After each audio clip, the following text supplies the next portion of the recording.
Assalamualaikum warahmatullahi wabarakatuh. Masih bersama kami di Anggas Trengganu Channel.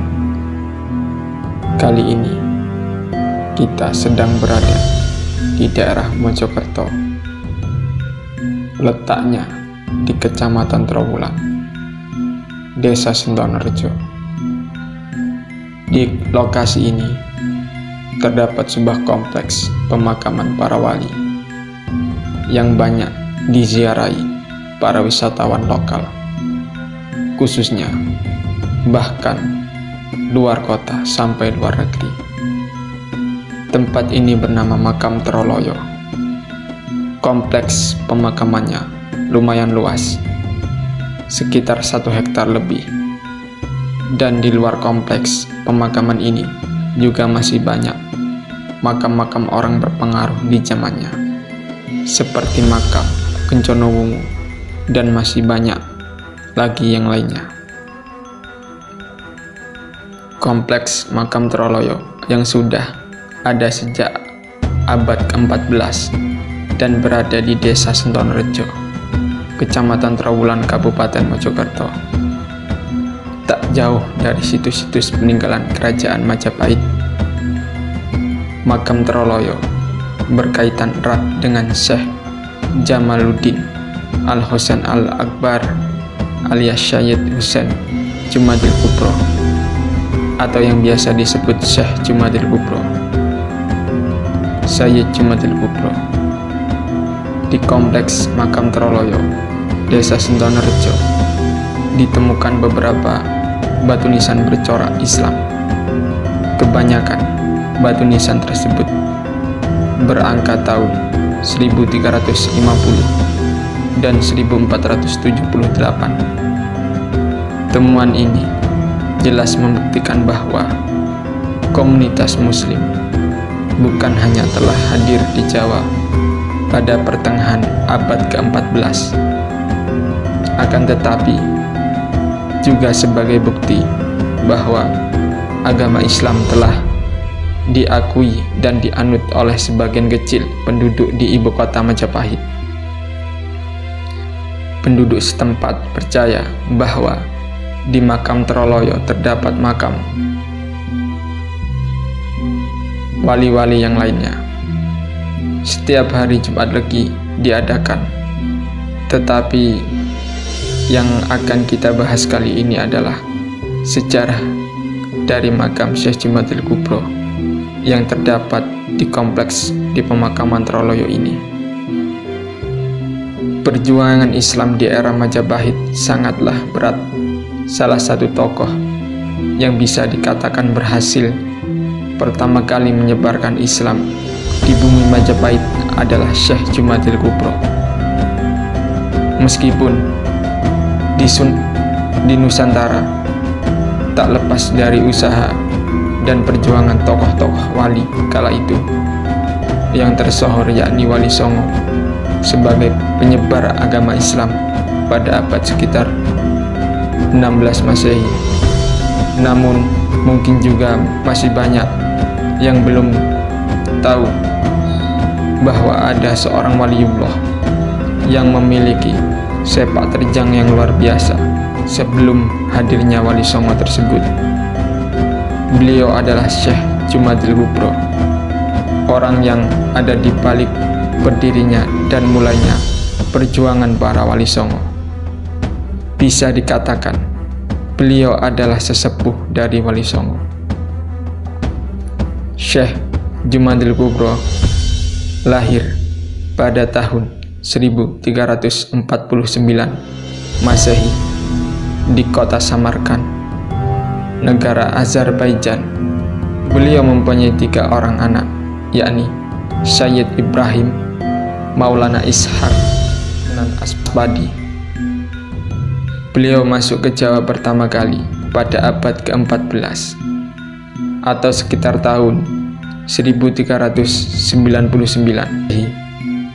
Di Jawa, beliau memilih sasaran dakwahnya di lingkungan kerajaan Majapahit yang terkenal dengan kerajaan Hindu terbesar di Nusantara kala itu. Namun pertama kali beliau melakukan dakwah di kawasan Majapahit tersebut dengan cara sembunyi-sembunyi, karena banyak kesulitan-kesulitan yang beliau hadapi kala itu. Selain karena masih kuatnya ajaran Hindu dan Buddha yang didukung pengaruh kerajaan saat itu, Syekh Jumadil Kubro juga harus menghadapi kekuatan gaib dari sebangsa setan jin yang memiliki kesaktian yang bisa dikatakan susah untuk ditaklukkan, dan sejisnya yang siap melindungi pemeluk yang secara tidak langsung menjadi pemujanya. Kesulitan dakwah itu sedikit berkurang setelah bertemu Temenggung Majapahit yang bernama Temenggung Satim Singomoyo pada sekitar tahun 1404 Masehi. Syekh Jumadil Kubro meninggalkan Pulau Jawa untuk kembali ke kampung halamannya dengan maksud ingin melaporkan hasil temuan dan pengalamannya di Pulau Jawa kepada kekhalifahan Islam di Turki Sultan Muhammad I. Sekaligus beliau mengusulkan untuk menyusun strategi dakwah di Pulau Jawa. Pada pertemuan itulah akhirnya disepakati bahwa strategi dakwah Islam yang dilakukan yakni dengan menunjuk dan ditugaskan 9 orang ulama dengan keahlian masing-masing, dengan pembagian wilayah 3 orang di Jawa Timur, 3 orang di Jawa Tengah, dan 3 orang lagi di Jawa Barat. Ke-9 ulama itulah yang akhirnya dilembagakan dan ditempatkan dengan sebutan Wali Songo, dan anggota dari Wali Songo pun kebanyakan adalah keturunan dari Syekh Jumadil Kubro. Syekh Jumadil Kubro adalah pencetak Wali Songo. Anaknya yang bernama Maulana Ishak adalah anggota Wali Songo. Selain itu, beliau mempunyai putra, salah satunya Syed Ibrahim Asmorokondi, yang merupakan ayah dari Raden Rahmatullah atau Sunan Ampel. Dan masih banyak lagi cerita tentang Syekh Jumadil Kubro. Bersama Wali Songo itulah beliau berjuang mengenalkan agama Islam kepada masyarakat, khususnya di kerajaan. Usahanya pun tidak sia-sia. Hingga beliau wafat, sudah ada sekitar 50% penduduk yang sudah memeluk agama Islam kala itu.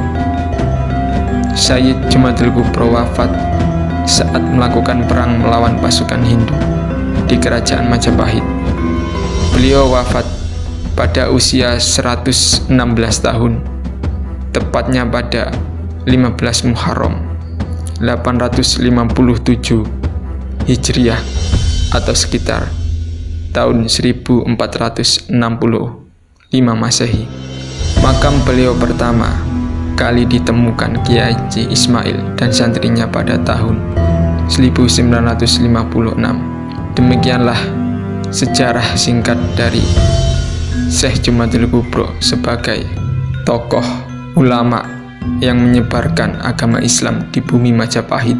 Mari kita teladani dari sejarah tersebut bahwa perjuangan untuk mendakwahkan Islam yang dilakukan oleh Syekh Jumadil Kubro sangatlah berat. Maka dari itu, kita sebagai penerusnya harus mengenang jasa beliau sebagai para ulama di bumi Majapahit, khususnya Nusantara. Terima kasih sudah menyaksikan tontonan kami. Semoga terhibur dan menambah wawasan. Tetap di Anggas Tengganu Channel. Wassalamualaikum warahmatullahi wabarakatuh.